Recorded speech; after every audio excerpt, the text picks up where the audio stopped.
Welcome to Caribbean Global Network News and Sports. I am Scott Wilson. In today's headlines, MoBay businessman murdered. And in sports, Reggae Girls striker Kayla McKoy out of the World Cup.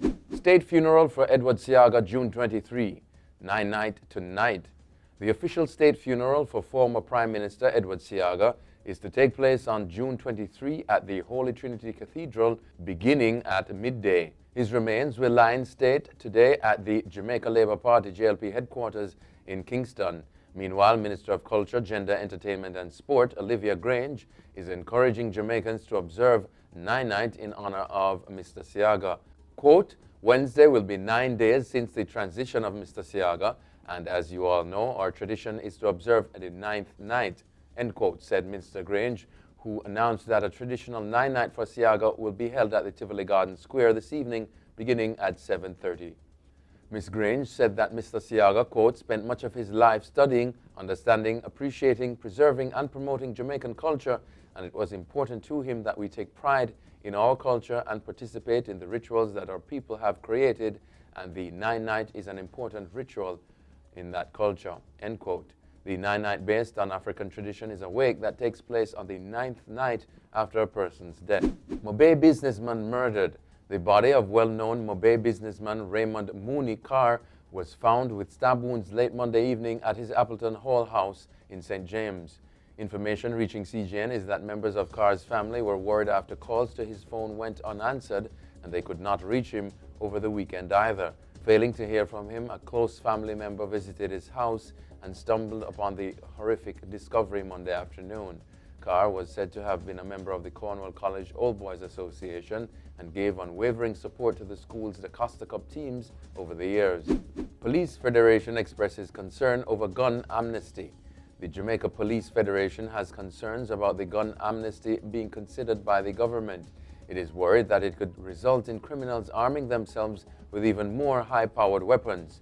Sergeant Portray Rowe, chairman of the Federation, argued that the amnesty should be carefully considered because criminals could turn in old firearms and use the proceeds from the amnesty to purchase new guns and ammunition.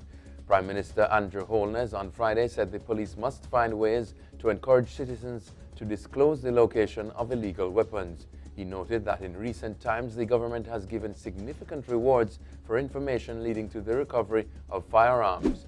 21-year-old Bayer Leverkusen winger Leon Bailey received a warm welcome from his Reggae Boys teammates. Andre Blake, skipper, said he and other members of the team have opened their arms to welcome the newcomer. Bailey's selection to the team was hampered by a lengthy boardroom squabble with the Jamaica Football Federation and the player's personal manager and adopted father, Craig Butler. The talented winger will be making his long-awaited debut for the senior boys when they take on the USA in a friendly international at Audi Field in Washington, D.C. today at 6 p.m. Jamaica time. Windies coach confident Pooran will excel.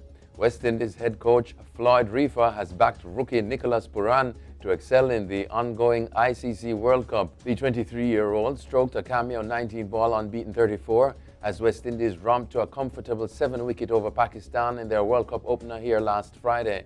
Reefer, former West Indies captain, said Pooran's work ethic had left him well placed for success in the tournament. Quote, Pooran has been batting well in the nets over the last 3 weeks and it only showed in the game, end quote, said Reefer. Coming into the game, he played some lovely shots, rotated the strike beautifully, so he's a good find. He's going to go on for the rest of the tournament and he's going to put in some really good performances for us, end quote. This outing against Pakistan was only his second one-day international after making his debut earlier this year against England in the Caribbean when he failed to score. Reggae Girls striker Kayla McKoy out of the World Cup with injury. When Jamaica's Reggae Girls play their first match on Sunday against Brazil, Kayla McKoy will not be on the field as injury has forced her out of the competition. The 22-year-old striker has given the team a massive setback as she has been diagnosed with a damaged ACL. McKoy, who has made 3 appearances so far for the Reggae Girls, picked up the injury in the international friendly against Scotland in Glasgow last week. McKoy was substituted late in the game following the injury after replacing Khadija Shaw, who was also taken off because of injury. A replacement for McKoy will be decided on shortly by the technical staff. That's it for your CGN News and Sports. I'm Scott Wilson. Pleasant viewing.